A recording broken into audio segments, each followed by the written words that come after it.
Alhamdulillah, saya ucapkan salam kenal, salam sukses, berkah berlimpah untuk semuanya, sahabat-sahabat saudara-saudaraku, bapak-bapak yang terhormat. Pada kesempatan malam hari ini, sesungguhnya bukanlah kami yang menjadi satu keynote speaker, namun sesungguhnya adalah bapak-bapak itu semua yang menjadi speakernya ya. Kedengar Pak ya? Ya, kedengaran. Mohon Jelas Bapak ya? Ibu yang lain di mute ya. Ini yang Bu Harti ini saya nggak tahu, saya mute dari sini kok nggak bisa. Monggo. Silahkan lanjut Pak. Udah oke. Oke ya.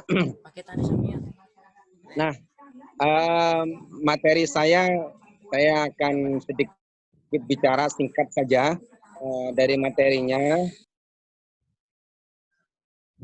dengan tema yang dimohonkan oleh Pak Ahmad Suwaidi sebagai partner kami, yang beliau adalah juga seorang dulu menjadi presiden direkturnya Geraha Kandidat dan beliau direktur dari Magister Utama. Selama kami bekerja sama beliau sangat luar biasa dan kami sangat bersyukur, senang dengan beliau bisa bertemu kembali dalam acara Zoom seperti ini. Satu hal yang sangat membahagiakan bagi saya dan surprise.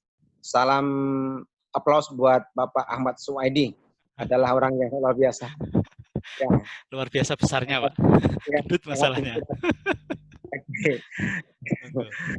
Baik. Dalam perspektif kami Pak,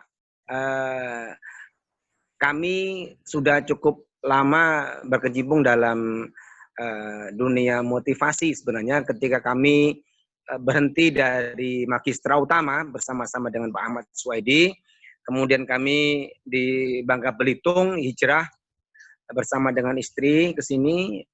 Kemudian kami mendirikan satu lembaga motivasi, yaitu Geraha Kandidat Indonesia, sebagai perpanjangan dari Geraha Kandidat yang ada di Malang waktu itu.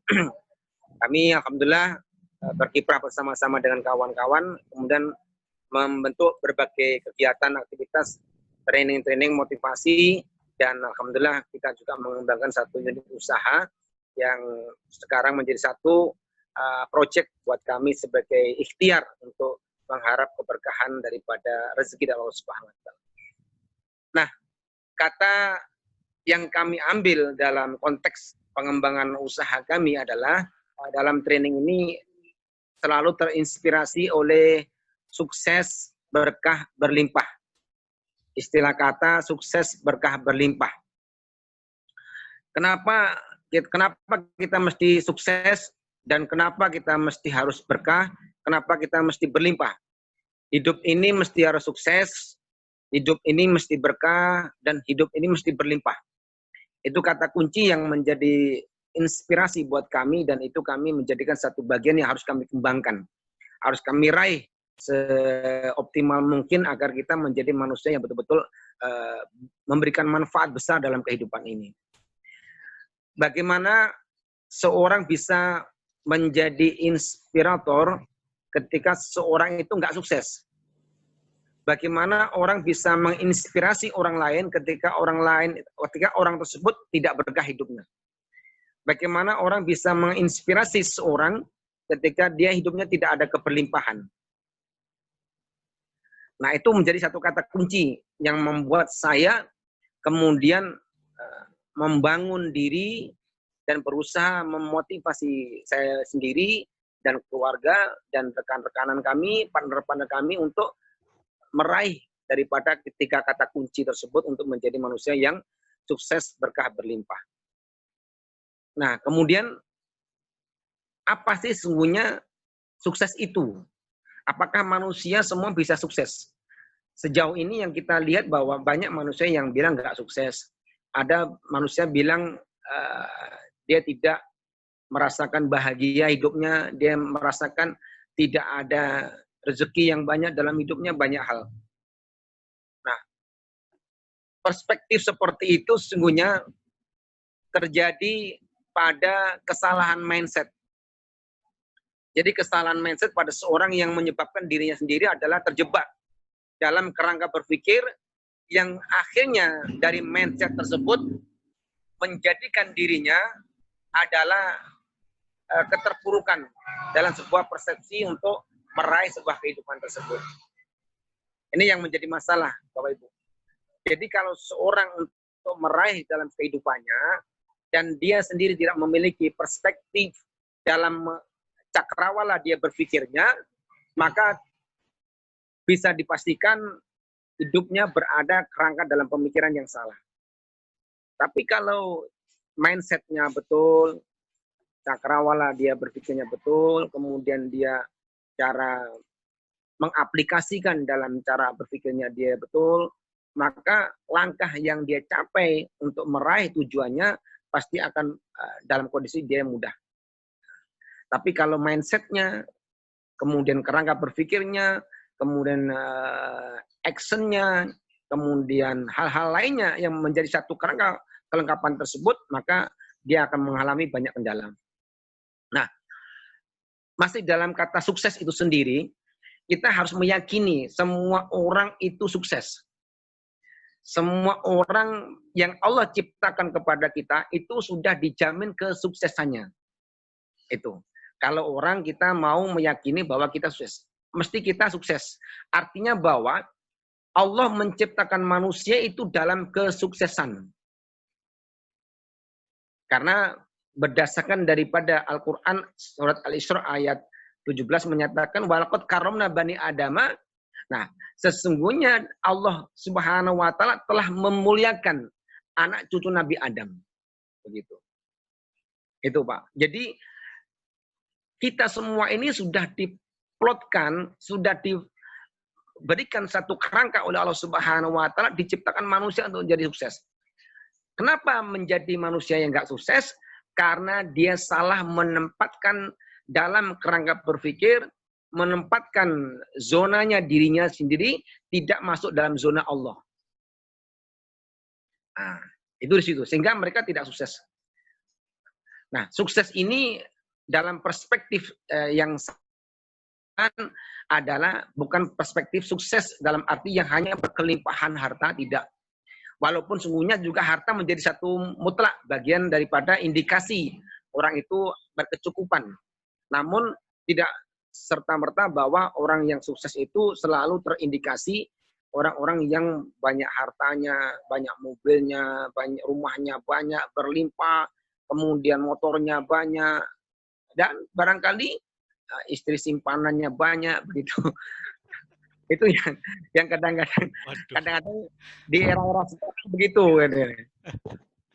Ada pertanyaan, Pak, bisnisnya maaf, bisnis saya cuma satu di Bangka Belitung, satu di Jakarta, satu di Kalimantan, satu di Bandung gitu. Oh ya. Istri juga sama, istri satu gitu. Ada satu di Jakarta, satu di sini, macam-macam orang. Tapi kita tetap satu, itulah yang ada di rumah, itulah satu kita. Nah, baik, kembali lagi. Nah, perspektif inilah Pak, yang kemudian kita yakini bahwa sesungguhnya benar-benar orang-orang itu sukses. Nah, apa yang menjaminnya? Yang menjaminkan adalah Allah Subhanahu wa taala dalam Al-Qur'an, yang kelanjutan daripada ayat tadi, ayat Al-Isra ayat 17 itu walaqad karramna bani adama wa hamalnahum fil bahri wal bahri wa razaqnahum minat thayyibat. Allah memberikan rezeki yang baik. Di dalam ayat yang lain wa ma min zabati fil ardi illa Allah rizqah. Tidaklah semua yang hidup di dunia sudah dijamin rezekinya oleh Allah Subhanahu wa taala. Nah, cuman bedanya adalah ketika kita ini hanya diwajibkan oleh Allah Subhanahu wa taala berikhtiar. Platformnya misalnya Bapak Ahmad Suwaidi selama hidup di dunia rezekinya adalah 200 miliar misalnya. Amin, itu sudah amin. Misalnya rezeki saya sama Pak Ahmad Suwaidi ditambah lagi menjadi 300 miliar, ya udah 300 miliar itu rezekinya. Nggak berkurang dan nggak bertambah.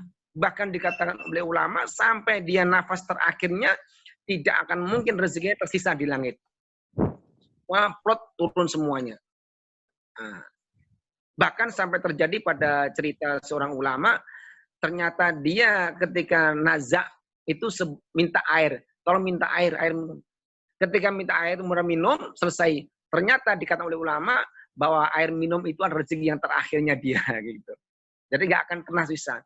Nah, cuman bedanya adalah bahwa bagi orang-orang yang nggak yakin dengan kehidupan yang ada ini, mereka merasakan bahwa hidupnya nggak sukses. Gitu. Hidupnya nggak sukses. Bingung masalah ini. Karena sesungguhnya rezeki udah digantung, udah dijanjikan oleh Allah, hanya kita disuruh ikhtiar. Mengenai rezekinya itu sudah di tangan oleh Allah Subhanahu wa taala.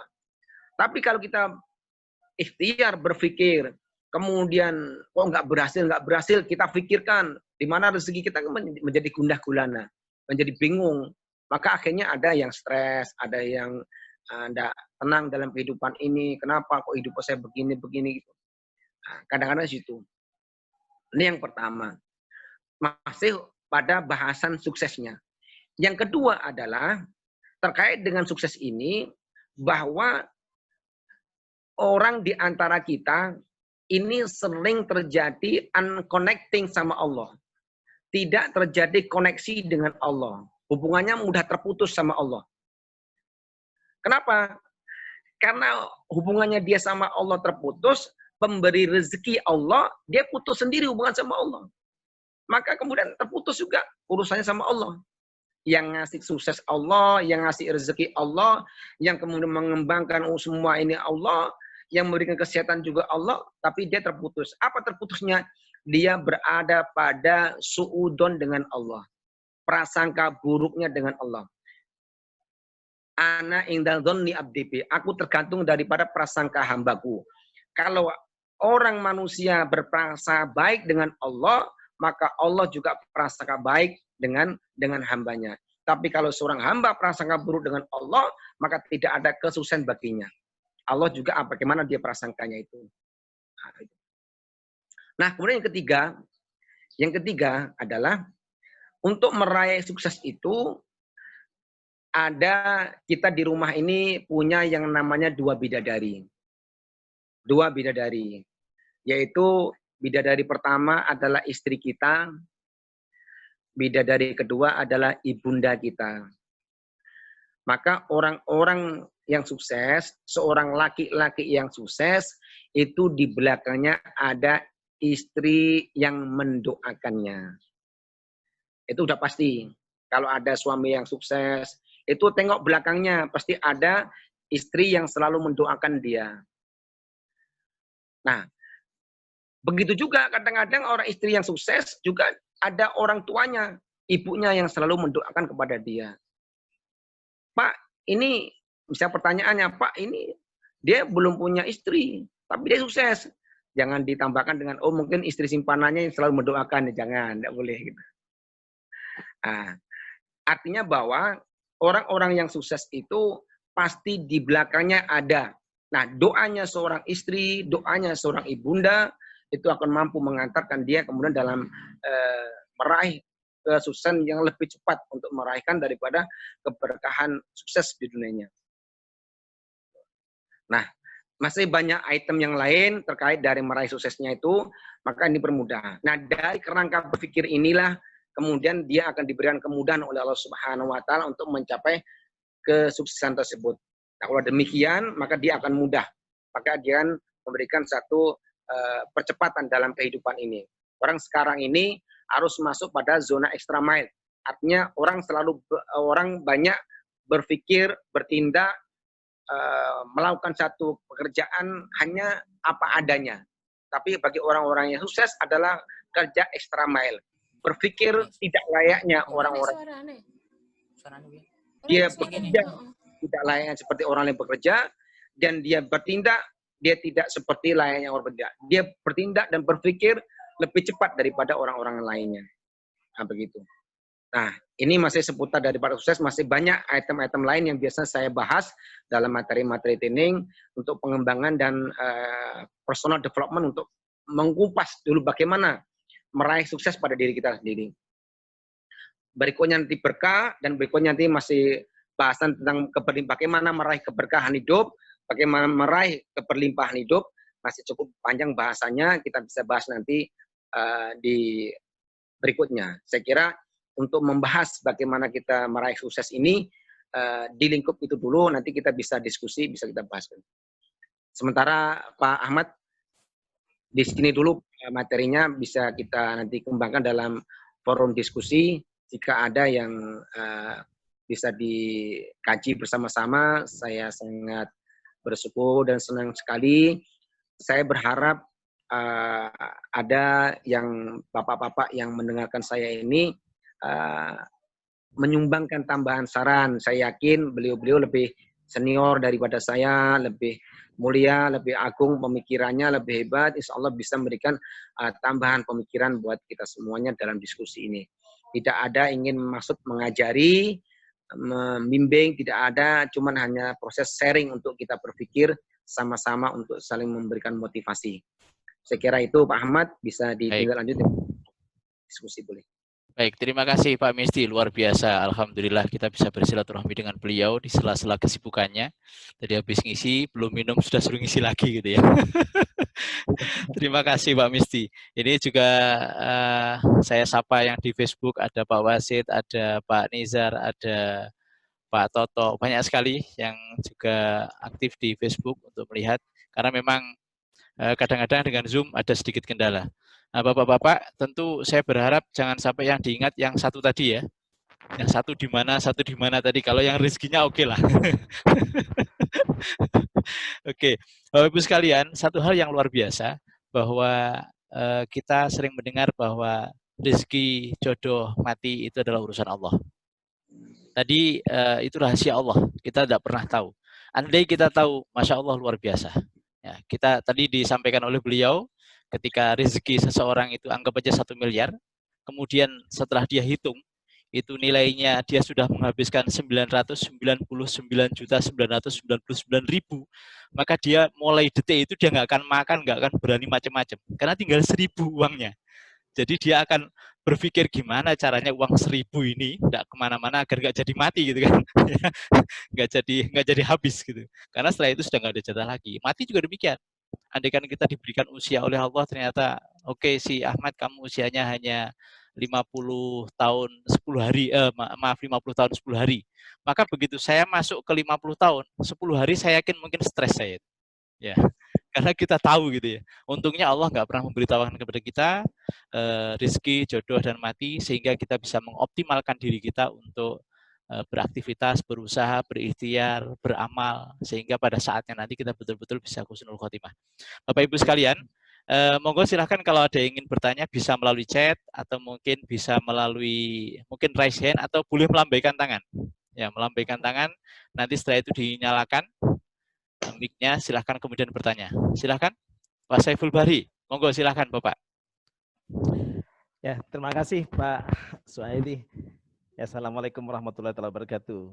Waalaikumsalam warahmatullahi wabarakatuh. Ya, pertemuan yang sangat menarik sekali. Kalau saya lihat Ustadz ini sudah luar biasa. Ya. Mungkin jam terbangnya sudah luar biasa ya. Sehingga ya pada kesempatan ini ada 3 terminologi yang dibahas. Ya. Nanti yang akan dibahas mungkin oleh beliau. Yang pertama tadi sudah kita banyak menyimak tentang sukses. Ya. Sukses, kemudian nanti terminologi kedua adalah berkah, Bapak ya. Berkah, kemudian yang ketiga adalah berlimpah. Nah, itu satu kesatuan kata apabila ini dirangkai menjadi sebuah nilai dan pembelajaran bagi kita semua dalam menjalani hidup.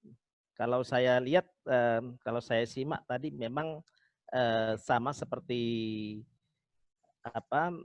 pendapat saya bahwa sukses itu sebenarnya adalah kemampuan kita di dalam menjalani hidup.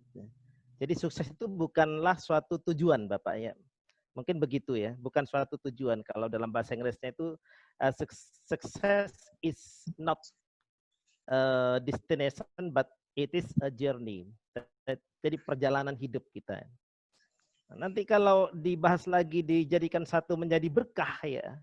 Berkah kalau saya ini belum dibahas oleh Ustadz ya.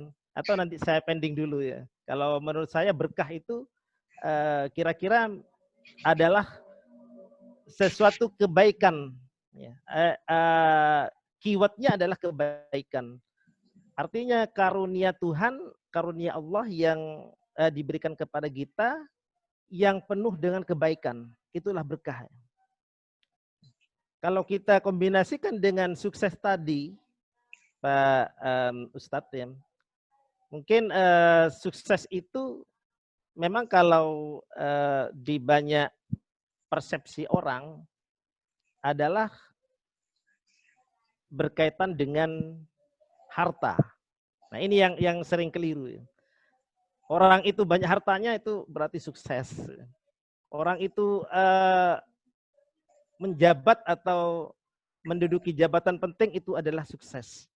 Sebenarnya mungkin sependapat dengan Pak Ustadz itu ya. Gimana fenomena pemahaman masyarakat yang sangat sebenarnya keliru ya. Tetapi sudah menjadi lumrah ya. Menjadi betul karena sudah menjadi fenomena yang umum gitu. Berarti kalau kita sukses, berarti kita harus nanti orientasinya pada destinasi tujuan. Padahal itu bukan tujuan, tetapi sukses itu adalah proses. It's a journey, jadi perjalanan hidup. Jadi disitulah manusia yang sebenarnya memahami apa arti sukses. Mungkin seperti itu menurut pendapat saya Pak Ustadz ya. Mungkin teman-teman yang lainnya lebih dalam lagi untuk membahas tentang sukses. Ini cuma sharing saja ya Pak Ustadz ya. Ini sharing saja. Ini menurut pendapat apa yang sudah saya baca dari beberapa literatur. Saya pikir itu sementara Pak Ustadz ya. Dengan teman-teman yang terima kasih ya. Baik, terima kasih Pak Saiful Bahri dari Situbondo ini. Tapi untungnya tadi nggak pakai bahasa Madura Pak ya. Kalau pakai bahasa Madura saya angkat tangan saya. Ini kebetulan Pak Misdi ini juga background-nya dulu dari Stiba Pak ya. Iya. Stiba Malang, alhamdulillah ya. Tahun berapa Pak? Tahun berapa di Malang ya Pak Ustadz ya? Ya, di Malang mulai tahun 91 kuliah, kemudian terus sampai kemudian di Malang sampai kerja di Magistra Utama bersama dengan saya 91 masih di Malang, sampai 96 saya di Malang. Oh iya. Terus Bapak kuliahnya di IKIP Malang dulu, tahun 88 masuk IKIP Malang ya. Oke. Mungkin ada pertanyaan lain barangkali Bapak Ibu sebelum nanti dijawab oleh Pak Misdi. Monggo silahkan lambaikan tangan, bukan minta pertolongan, tapi untuk bertanya. Silahkan Pak Arpani barangkali. Belum. Nah, silahkan Pak mau bertanya. Oh, lanjut dulu. Baik. Bapak Ibu silahkan. Oke, sambil menunggu yang lain bertanya, belum ada yang raise hand, belum ada yang melambai-lambai gitu ya. Pak Taufik, mungkin Bu Erwin atau mungkin Bu Siti Karoma atau yang dari Makassar tadi di mana ya? Nah, silahkan Pak Misdi mungkin bisa ditanggapi dulu sambil menunggu yang lain untuk bertanya. Baik. Sangat inspiratif apa yang Bapak Saiful sampaikan tadi ya. Jadi apa yang Pak Saiful itu menjadi tolak ukur pemikirannya adalah bagian dari sebuah persepsi dan inspirasi yang sama. Karena memang sukses itu bukan satu destination. Success is not destination, but the success is a process. Sukses itu ada proses. Jadi nggak ada orang yang namanya kemudian saya udah sukses gitu, nggak ada. Ketika orang sukses bilang itu berarti final. Kalau bilang saya sudah sukses, seperti kayak Ipo Santosa, dia sukses belum, itu belum sukses. Dia hanya going on the process, going on the success sampai pada tingkatan itu. Seperti kayak Jamil Azaini, seorang motivator yang sungguh terkenal. Kita mengikuti semua mereka. Nah itu juga sama mereka seperti Dr. Coach Fahmi begitu. Sama, itu belum mencapai titik suksesnya yang dia harapkan, belum. Karena sesungguhnya persepsi daripada sukses itu sendiri masing-masing punya nilai, punya underline begitu. Tapi kalau saya sendiri adalah memberikan satu pemahaman kepada manusia adalah sukses itu selalu tidak diukur materi, tidak diukur dengan gaya hidup, tidak diukur dan tidak dinilai dengan seberapa besar dia jabatan yang diraih, berapa organisasi yang dia duduki, berapa mobil yang dia punya, tidak. Tapi sukses yang sesungguhnya adalah kehidupan ketika dia menjaminkan dirinya sukses di dunia dan dia sukses di akhirat. Karena apalah artinya kita punya mobil banyak, dia masih begitu-begitu aja, tidak pernah, mohon maaf misalnya ya, tidak pernah sholat, kalau sebagai orang muslim, dia mobilnya banyak berlimpah, tiap malam ngitung berapa hartanya, ini kemana, ya buat apa? Dia kemudian punya bisnis banyak, dia bingung, tidak tenang Pak, dia punya bisnis banyak, tapi dia tiap hari mikir, misalnya dia sekarang hari ini, dia lagi menagih proyek yang misalkan di Kalimantan. Setelah ke Kalimantan, dia berangkat ke Jakarta. Dia membayar hutang yang di Kalimantan. Karena namanya orang berbisnis, tidak bisa lepas antara bayar dan mengambil. Membayar, begitu. Tapi kemudian kehidupan seperti itu, kalau dia kemudian tidak ada nilai-nilai di hadapan diri dengan Allah, maka selesai urusannya. Kalau dalam perspektif saya, dalam memberikan makna, pencapaian sukses yang sesungguhnya adalah khairun nas anfa'uhum linas. Sebaik-baik atau sesukses-suksesnya manusia adalah ketika dia bisa memberikan manfaat kepada orang lain. Sebagaimana Sayyidina Abdurrahman bin Auf, kurang hebatnya apa dia di mata Rasulullah SAW. Tapi ketika dia sukses, hebat, luar biasa, sebelum dia memegang kendali keuangan finansial, monetizing pada saat itu, dia sudah kenal agama. Dia sudah kenal dengan Rasulullah. Dia sudah dekat dengan hidupnya dengan Rasulullah. Ketika hartanya dia banyak, bahkan tercatat Sayyidina Abdurrahman bin Auf pernah menyantuni pensiunan perang Badar, satu orang 40,2 miliar. Sampai akhirnya Sayyidina Abdurrahman bin Auf mengatakan, dimanapun saya berada ketika membongkar itu batu, maka di dalamnya pasti ada emas. Nah begitu. Sama seperti Sayyidina Utsman bin Affan. Sayyidina Utsman bin Affan ketika beliau hartanya banyak, pada satu saat dikisahkan, beliau ini mengambil barang-barang yang dari Syria untuk dibawa ke Madinah, sampai kemudian di Madinah terjadi paceklik, dia membawa barang-barang besar untuk makanan-makanan di kota Madinah. Ketika sampai di Madinah, para pembesar-pembesar sama saudara-saudara bilang, wahai Sayyidina Utsman, aku beli semua hartamu, saya kasih engkau 2%. Oh enggak mau. Aku beli, wahai Sayyidina Utsman, saya kasih engkau 5%. Enggak mau. Saya kasih sekian persen, enggak mau. Dia semua, kalau kalian memberikan persenan seperti itu, aku enggak akan jual kepada kalian. Maka aku minta persentase keuntungan dari Allah Subhanahu wa taala yang memberikan persentase sampai 70 sampai 700% nilai kelipatan yang akan diberikan keuntungannya, maka semua harta ini yang aku ambil dari Syria, maka aku semua tasarufkan kepada orang-orang yang di kota Madinah yang dalam keadaan mereka susah. Maka dia lebih memilih memberikan hibah, sedekah besar-besaran kepada orang-orang di Madinah untuk menyelamatkan mereka dari kemiskinan. Nah, berarti itulah seperti itu. Nah, sekarang pertanyaannya adalah bagaimana seorang bisa menjadi pemikiran seperti Sayyidina Abdurrahman bin Auf? Bagaimana seorang bisa punya pemikiran seperti Sayyidina Utsman bin Affan? Bagaimana seorang bisa punya pemikiran Sayyidina Abu Bakar As-Siddiq? Tentu tidak mungkin sampai ke tingkatan itu kecuali kalau mindsetnya dia tidak sama seperti mindsetnya apa yang disampaikan oleh Allah Subhanahu Wa Taala. Rezeki itu sudah final gitu. Hanya kita saja semua. Nah, bagaimana kemudian menjadi rezeki itu berkah? Bagaimana rezeki itu menjadi berlimpah? Bagaimana kehidupan ini menjadi suksesnya berkah? Bagaimana kehidupan ini suksesnya berlimpah? Nah, itu yang dalam satu kajian yang sangat mendalam, biasanya kita kaji sangat komprehensif dan secara mendalam berbagai referensinya. Cuman yang penting adalah bahwa bagaimana kita bisa meraih sukses ini ya sesuai dengan lingkup kerja kita masing-masing, namun berpikirlah bahwa peluang Allah itu sangat besar, rahmat Allah sangat besar, dan kalau seseorang hanya berdoa, ya Allah, berikan saya, ya Allah, pekerjaan yang kaki saya bergoyang-goyang ya, kaki saya bergoyang-goyang saja, saya dapat uang. Ya, saya nggak banyak keringat keluar, ya Allah. Nah, enggak taunya ketika dia berdoa begitu, tiba-tiba apa? Datang orang ngasih kepada dia mesin jahit. Enggak taunya untuk kakinya bergoyang-goyang.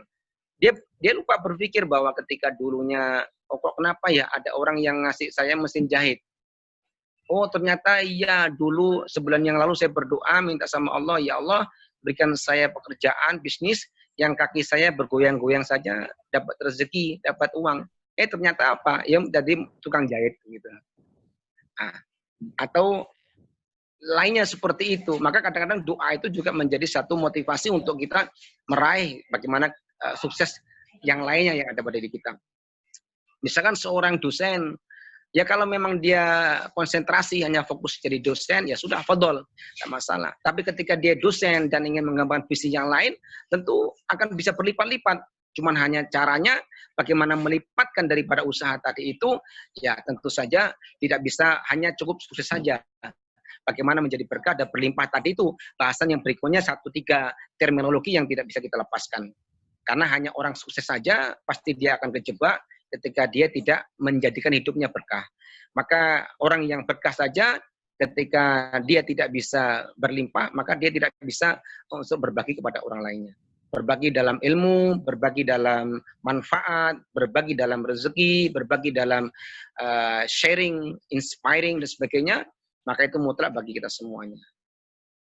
Baik, saya kira tambahan sedikit di situ aja. Alhamdulillah, luar biasa mencerahkan kita semuanya Bapak Ibu sekalian. Begitu Pak Saiful Bahri. Mungkin ada yang lain yang mau bertanya, silahkan. Mungkin Bu Siti Karomah, atau mungkin Bu Endang, atau Bu Erwin, atau Pak Arpani, silahkan. Mic-nya di-on-kan dulu sebelum bertanya. Mic-nya mohon di-on-kan. Mic-nya yang pojok kanan. Ya, siap. Oke, Pak Arpani, monggo silahkan. Ya. Assalamualaikum warahmatullahi wabarakatuh. Waalaikumsalam warahmatullahi wabarakatuh. Ustadz Misdi dan Ustadz yang lainnya. Pertama saya ucapkan terima kasih kesempatan yang baik ini.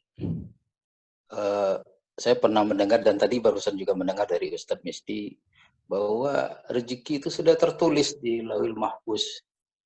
Artinya kalau sudah tertulis, ya sudah punya akte kita ini. Ya tidak bisa dirubah-rubah lagi. Atau tadi dikatakan kita harus berikhtiar, berusaha. Dan mungkin kalau kata berkah saya paham. Dengan berkah mungkin nilainya lebih bermanfaat atau berdaya guna untuk kepentingan kita.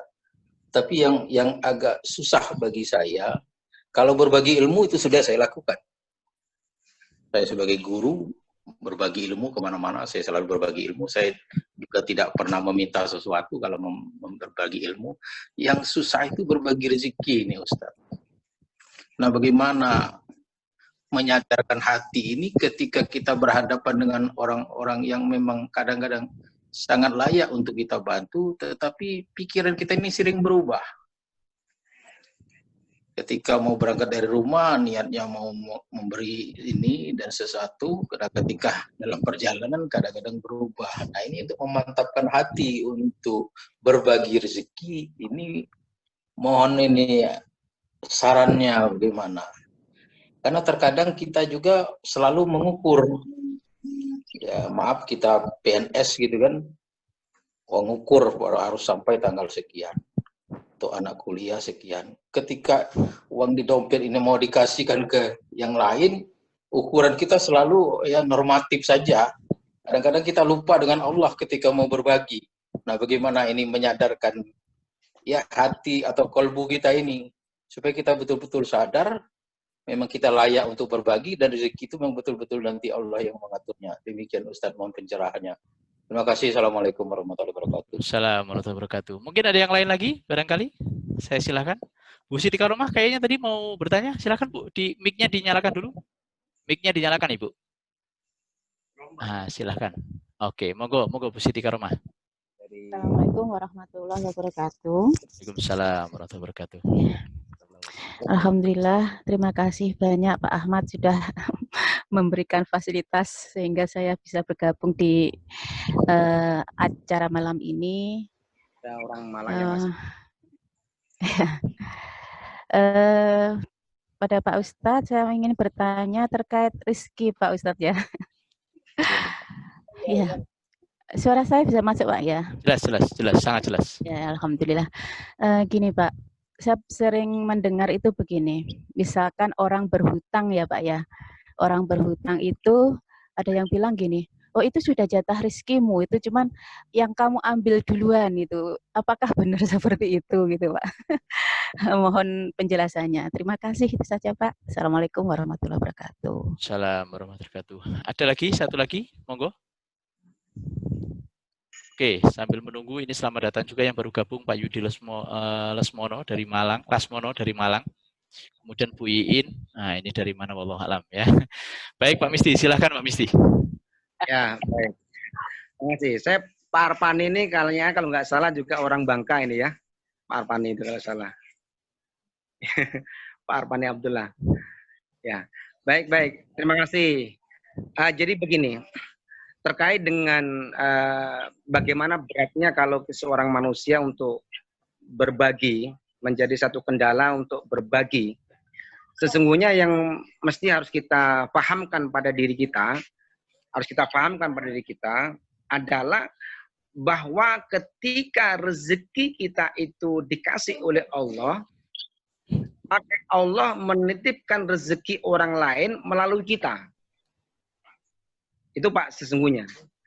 Sesungguhnya yang tidak dipahamkan oleh banyak orang adalah ketika Allah ngasih rezeki, itu tidak ada hak orang lain. Itu rezeki milik aku, katanya begitu. Karena yang berkeringat adalah aku, yang kerja aku, puntang-panting aku, jadi nggak ada urusan orang lain dengan terkait rezeki itu.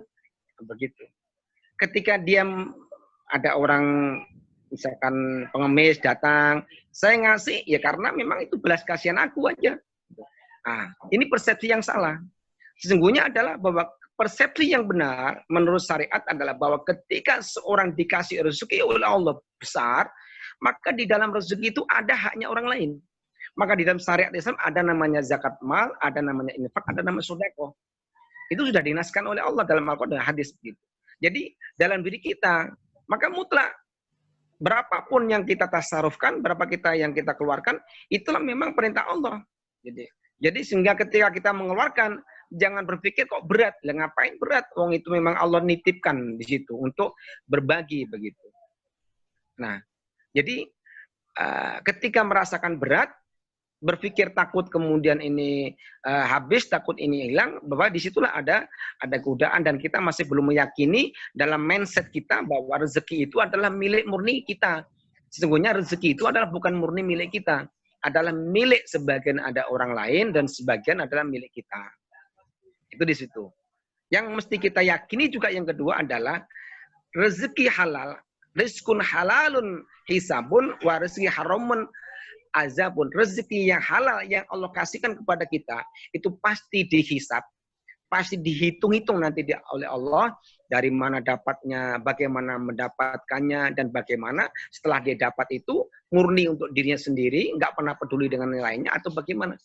Tapi kalau rezeki yang haram yang dia cara dengan tidak benar atau dengan cara mendolimi orang atau lain sebagainya, atau rezekinya memang sudah ilatnya atau zatnya haram, maka azab bagi dia sudah bagian yang mutlak begitu.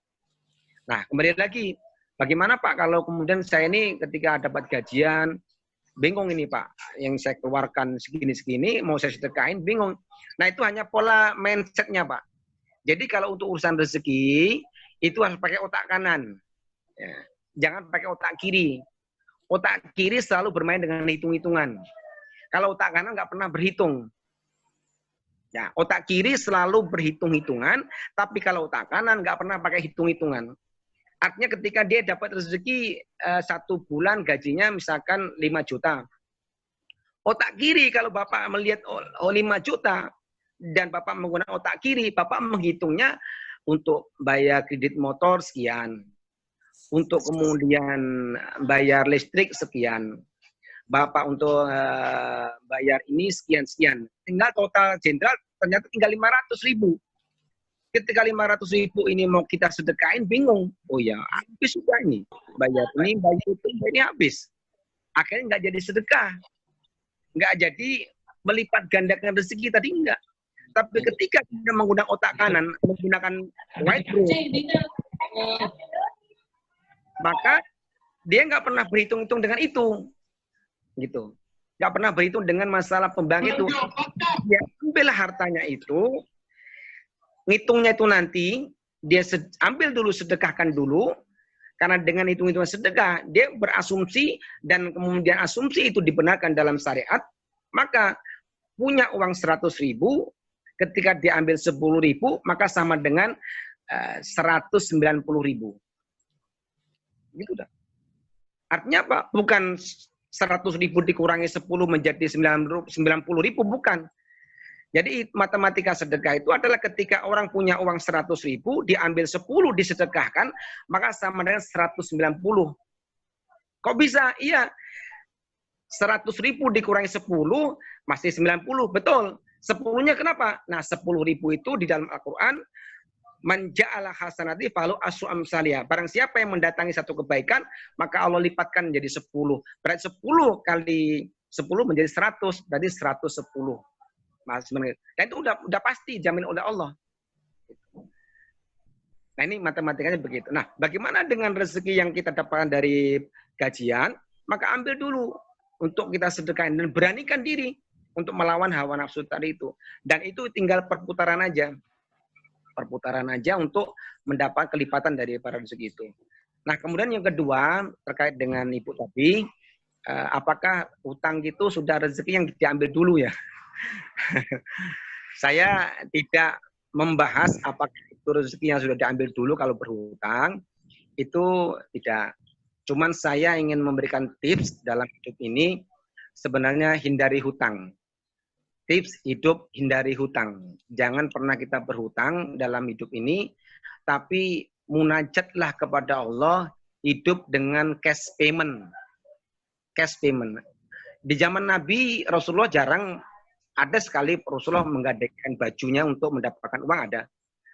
Tapi itu hanya dalam riwayat mungkin sekali apa berapa gitu. Tapi selama hidupnya Rasulullah itu selalu dengan cash payment. Dapat uang cash, dapat harta rampasan perang cash. Sahabat-sahabat begitu. Semua harta rampasan dengan perang-perang, dengan semua cash. Nggak pernah berutang. Nah, dalam konteks ini adalah kita berusaha untuk menjadi cash payment. Minta, ya Allah, aku minta rezekinya cash. Aku nggak mau utang-utang. Artinya ketika dia ada kepepet dengan kehidupan yang ada, hindari hutang. Perkuat munajat kepada Allah, perkuat riyadah kepada Allah, dan kemudian mencoba untuk melakukan satu kelipatan. Pernah kepada Sayyidina Ali karomul wajah itu pernah dalam hidupnya, dia punya uang hanya sedikit gitu. Anggaplah itu 2 dirham. Kalau nggak salah 2 dirham apa 3 dirham, saya lupa persis. Nah, ketika dia punya hanya beberapa dirham, yang kemudian dia butuh untuk belanja, dia berangkat ke pasar, sekian dirham itu semuanya dikasihkan kepada fakir miskin. Oh, langsung dikasihkan kepada fakir miskin. Habis itu dia diam diri, berzikir kepada Allah. Setelah uangnya nggak megang uang, tidak tahu tiba-tiba Allah menggerakkan seseorang untuk ngajak sama Sayyidina Ali, wahai Ali, aku punya usaha, punya dagangan, maukah engkau menjualnya ini? Ya, aku mau jualkan. Berapa dari hargamu? Hargaku sekian-sekian. Engkau boleh melebihkan sebagai keuntunganmu. Akhirnya sama Sayyidina Ali, itu barang itu dijualkan, dilebihkan, maka Sayyidina Ali mendapat kelipatan daripada bisnis itu. Udah, cepat aja pulang, bawa uang yang banyak daripada keuntungan tadi itu. Seperti itu. Nah, jadi ketika kita selalu memenset otak kita, kerangka berpikir kita hutang, maka yang adalah hutang. Besok utang kemana lagi, besok utang kemana lagi. Setelah kalau ada feedback utang, mesti ada mikir nyaur, mikir mengembalikan begitu. Kapan mengembalikan, mesti dikejar-kejar itu. Tapi kalau kita berpikir bahwa ya Allah saya minta uang cash, pokoknya cash, nggak ada ya Allah aku minta rezeki ya Allah, aku minta uangnya ya Allah, aku butuh ini. Udah ada aja nanti caranya Allah mengatur, rizqu min haitsu la tasib, pasti datangnya dengan cash. Karena kita selalu mau cash, ya Allah aku mau cash, aku nggak mau utang.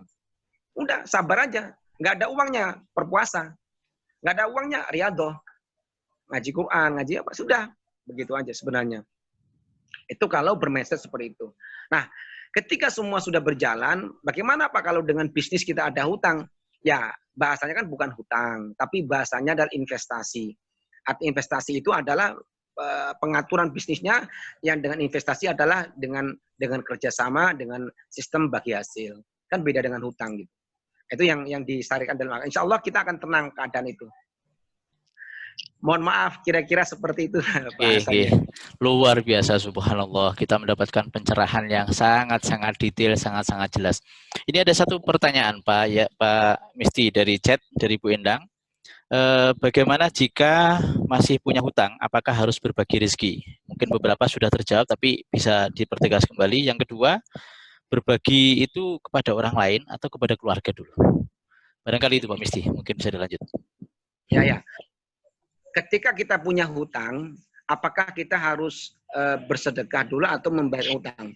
Ini ada dua pendapat ulama yang membedakan. Jadi pertama, hutang itu hukumnya wajib untuk segera dibayar dalam tempo yang disepakati. Ketika dia kemudian dalam tempo yang disepakati dia nggak bisa bayar, maka dia harus minta izin untuk perpanjangan waktu. Misalnya hutangnya Pak ini nggak bisa, ya berarti dia harus minta izin Pak, perpanjangan waktu Pak, minta izinnya harus sampaikan begitu sebisa mungkin. Kalau minimal adalah ada itikad di dalam dirinya tetap akan segera dibayar. Nah, bagaimana terkait dengan masalah hutang tadi dengan sedekah? Maka sebagian ulama mengatakan ketika memang ada kelebihan, maka misalkan dapat hutangnya misalkan ini 1 juta. Dia pada saat hari itu dapat 2 juta. Maka cicillah utangnya itu, misalnya 1 juta dicicil dulu 300.000, masanya dan dibayar, maka ambil untuk sedekahkan.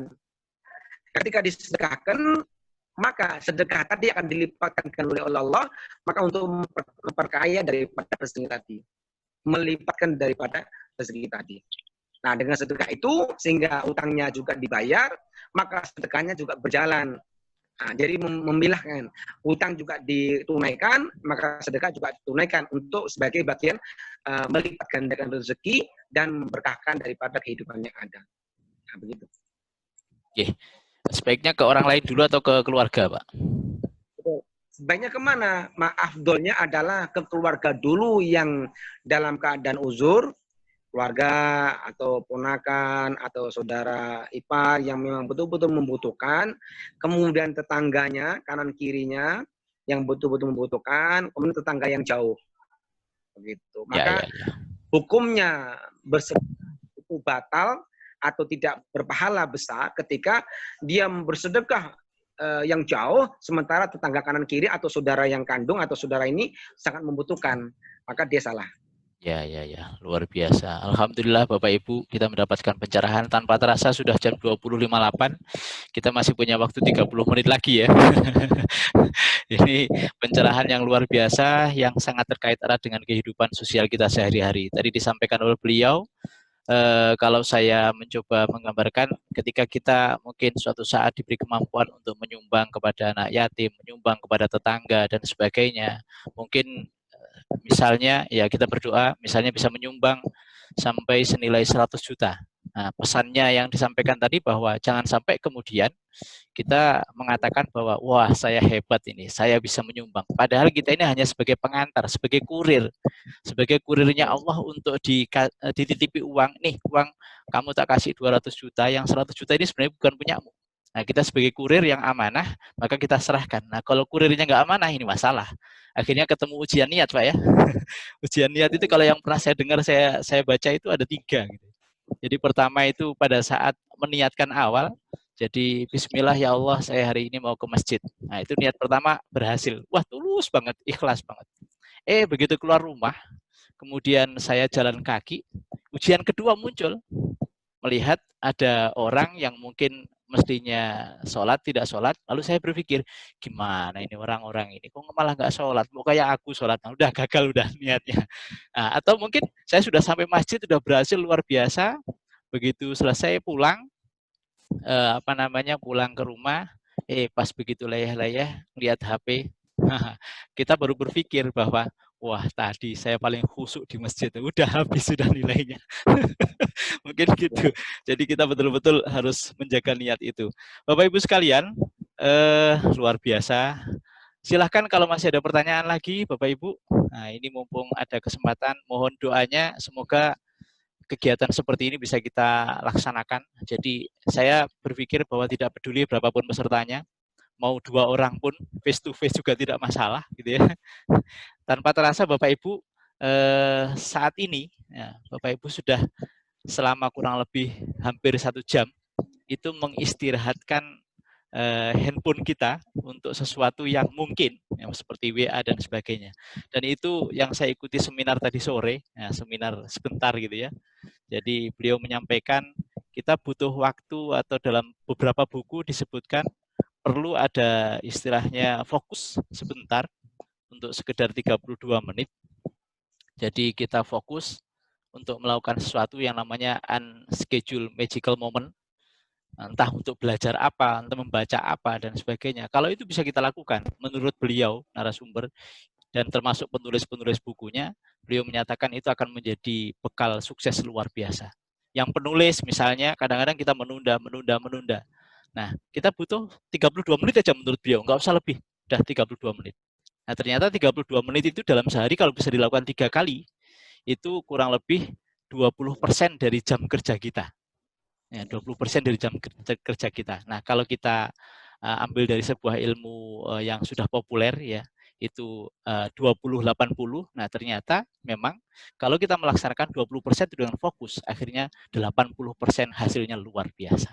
Ya, ini termasuk malam hari ini luar biasa bisa bersilaturahmi. Untungnya saya sudah menulis WIB, Pak. Seandainya saya nggak menulis WIB, wah saya sangat bersalah besar gitu ya. Pak Ahmad. Ya. Ahmad, minta izin nih Pak Ahmad. Ya. Ini sebenarnya juga kalau boleh saya mau kasih kata-kata kunci yang terakhir. Nanti habis itu boleh Pak Ahmad lanjutkan. Saya mungkin ikut apa ini karena ini malam ini juga ada kegiatan yang dimana saya harus belajar, mendengarkan dan tolab sama ulama besar dari alumni dari Makkah.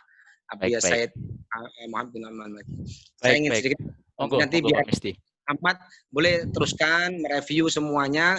Saya yakin Pak Ahmad juga menjadi motivator yang handal untuk memberikan ini. Tidak, saya cuma hanya berbagi saja sedikit. Siap. Saya akan. Begini, untuk meraih kesuksesan sesungguhnya kita bisa mulai dari diri kita, baik itu suami, istri dan anak-anak kita. Itu kita didik dari perkara yang kecil dan sangat fundamental adalah masalah sholat. Kecil aja dulu. Kalau anak kita ketika dengar azan, Allahu Akbar, anak langsung ke masjid. Berarti apa? Anak itu sudah terlatih untuk mendahulukan urusan Allah. Yang di rumah ibu-ibu ketika dengar azan, langsung cepat segera sholat. Berarti dia mendahulukan Allah. Yang bisa berjamaah di rumah berjamaah. Karena berjamaah nilainya 27, 1 tambah 1 sama dengan 2. Itu matematika klasik. Tapi 1 tambah 1 sama dengan 27 adalah nilai keberkahan dalam sebuah nilai berjamaah. Jadi kalau 1 tambah 1 sama 27 adalah dia melipat gandakan keberkahan di hadapan Allah Subhanahu wa taala. Artinya dengar azan, dia sholat berjamaah, nilainya 27. Berarti dia melipat gandakan keberkahan hidupnya. Nah, ketika orang dengar azan, sholat, dengar azan, cepat ke masjid, dengar azan, menciptakan silaturahmi di masjid, dia sholat, benar mendahulukan Allah, Berarti barang siapa yang mendahulukan urusan Allah lebih utama, maka Allah akan lebih mendahulukan urusan pada hambanya untuk meraih suksesnya di dunia dan di akhirat. Itu kata kunci itu. Nah, jikalau seseorang itu ketika dengar adzan dia menunda-nunda, masih urusan dunia yang lainnya, ini masih meeting, masih rapat, masih ini, masih ngobrol dan sebagainya, maka tunggulah pada saatnya dia punya hajat, punya impian, maka akan juga ditunda oleh Allah Subhanahu wa taala. Itu aja sudah. Saya kira ini kata kunci terakhir sebagai tambahan materi-materi yang kami sampaikan tadi. Saya mohon izin, saya mohon maaf ketepatan ini memang pas ada jadwalnya dari kami mengisi majelis, kemudian ini juga harus tolabul ilmi berikutnya. Ini sempat saya tunda karena nanti ada janji, dan saya mohon izin nanti bisa didiskusi sama Pak Ahmad Suaidi untuk pengembangan deskripsi penjabaran yang lainnya tentang masalah. Saya masih membahas tentang masalah sukses dulu. Berkah berlimpah nanti di waktu yang lainnya akan kita bahas kalau ada kesempatan yang kita bisa. Amin. Saya kira Terima demikian. kasih. Terima kasih atas pencerahannya. Salam sukses, salam berkah berlimpah, selamat dunia akhirat, dan menjadi orang-orang yang betul-betul menjadi inspirator kesuksesan dunia dan akhirat. Terima kasih. Amin. Salam sukses, salam menang. Assalamualaikum warahmatullahi wabarakatuh. Waalaikumsalam warahmatullahi wabarakatuh. Terima kasih Pak Misti, selamat beraktivitas. Semoga silaturahmi ini berkah bagi kita semuanya. Bapak Ibu sekalian, demikian tadi. Saya tidak akan menambah apa yang telah beliau sampaikan. Kapasitas saya hanya sebagai operator, sebagai host gitu ya. Jadi saya kira sangat tidak tepat. Itu Bapak Ibu sekalian, sebagai penutup saya ingin sampaikan sedikit sebuah cerita begitu ya, sebuah cerita dan sebuah tulisan bahwa di kehidupan yang dinamis ini kita harus siap dengan yang cocok dan tidak cocok. Mohon maaf, saya ini dulu. Ya. Jadi kita harus siap mengalami kondisi bahagia atau susah, senang atau sedih, dalam kemudahan atau dalam kesulitan. Jika kita mampu menyikapi dengan tepat kondisi apapun, maka hidup kita akan selalu mendapatkan ketenangan. Dan orang yang dicintai Allah Subhanahu wa taala itu di hatinya akan diberikan ketenangan, kebahagiaan dan kemuliaan. Dan sebaliknya orang yang mungkin kurang dicintai oleh Allah, maka akan dicabut ketenangan itu. Hatinya selalu gundah.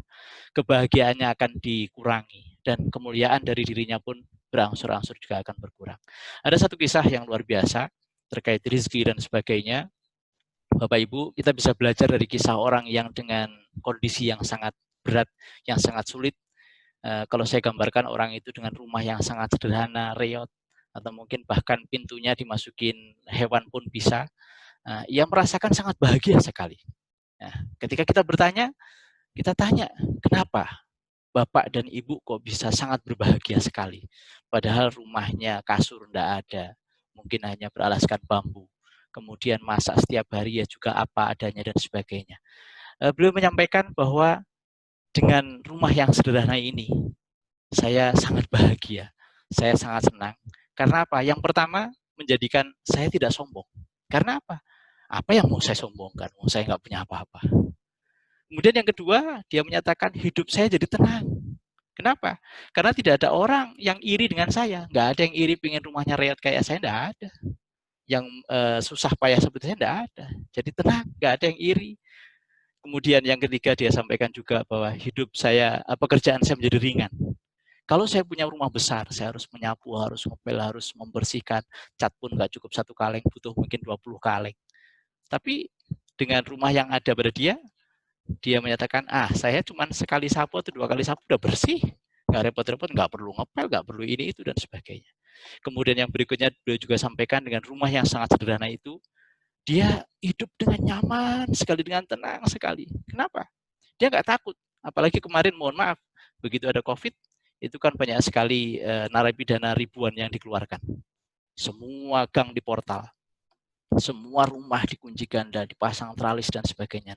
Bagi beliau ini, saya tenang saja. Mau dilepaskan berapapun karena nggak ada pencuri yang tertarik ke rumah saya. Nggak ada pencuri yang tertarik untuk mendatangi saya. Jadi kita harus siap dalam kondisi apapun dan tetap menjaga iman kepada Allah Subhanahu wa taala. Dalam kondisi sulit jangan lupa memberikan garis bawah sabar ya. Kalau kita dalam kondisi susah, life is never flat. Hidup itu tidak pernah rata. Kadang naik, kadang turun, kadang susah, kadang senang. Maka dari itu dalam kondisi itu mari kita tulis sabar. Kemudian dalam kondisi yang susah, karena never flat, kadang naik, kadang turun, pada saat susah, berat, rumit, dalam kondisi pusing dan sebagainya, maka jangan lupa kita beri batas bawah, yaitu sabar. Sedangkan yang batas atas adalah syukur. Barangkali itu Bapak Ibu sekalian yang bisa saya sampaikan pada malam hari ini. Jadi sekali lagi, life is never flat. Ketika senang, jangan lupa syukur. Dan ketika dalam kondisi susah atau berat, jangan lupa untuk bersabar. Insya Allah, Allah akan memberikan kita kemudahan dan kebaikan. Sebagaimana yang diketahui bersama, bahwa rezeki yang tidak diduga-duga akan datang kepada kita. Yang penting, tawakal kepada Allah dan selalu kita meningkatkan takwa kita kepadanya. Barangkali itu, Bapak Ibu sekalian, terima kasih kehadirannya semua, Pak Syafil Bahri yang masih ada, Bu Arpani, Pak Arpani Abdullah, mohon maaf. Bapak dari Bangka kah? Oh, mohon maaf, mic-nya mati. Bu Marinda, terima kasih dari Makassar. Ya, sampai ketemu. Saya beberapa kali ke sana. Alhamdulillah luar biasa. Semoga masjid 1000 kubahnya segera selesai dan bisa ditempati. Kemudian Bu Siti Samsiah, lalu Bu Sugiyati. Ini namanya banyak-banyak pengusaha-pengusaha di sini ya. Ada pengusaha batik, pengusaha konveksi dan sebagainya. Bu Siti Karomah, Pak Yudi Lasmono, Pak Topik dari Bujon, ini sahabat saya juga. Bu Asmiatin, Bu Lestari, Bu Firda, dan Bu Sri Wahyuni, serta Bu Iin Agus.